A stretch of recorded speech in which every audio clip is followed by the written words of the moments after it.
આંધ્રા મયતમાં ગયા હતા, ત્યાંથી આવતા હતા અને આવતા ખાલી ગાડી ફાટ જેવો અવાજ આવ્યો એટલે ગાડી બંધ થઈ ગઈ. એટલે બંધ થઈ તો નીચે ઉતરીને જોયું તો સ્મેલ જેવું આવવા માંડ્યું.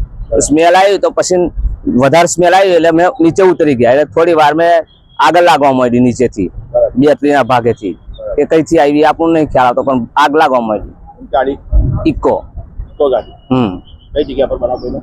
આ મોંડાહાર પુલ ઉતરતા, બ્રિજ ઉતરતા. તમે કઈથી સકાંતરાથી બોરેલી બાજુ આવતા? હા, બોરેલી બાજુ. અચ્છા, કેટલા માણસ હતા? 4 માણસ. મેં, મારી મધર, મારા 2 માસા. બીજા બધા કઈ છે લોકો? હે ના, કોઈને કશું નહીં, ઉતરી ગયા પછી. અત્યારે ગાડી સંપૂર્ણ હટી ગઈ છે. હા, સરકી ગઈ છે. આ દેખાય છે લાઈવ. ગાડીનો નંબર GJ34 7144. શું નામ તમારું? બારિયા બાબુભાઈ કનુભાઈ, કયું ગામ? જાખરપુરા.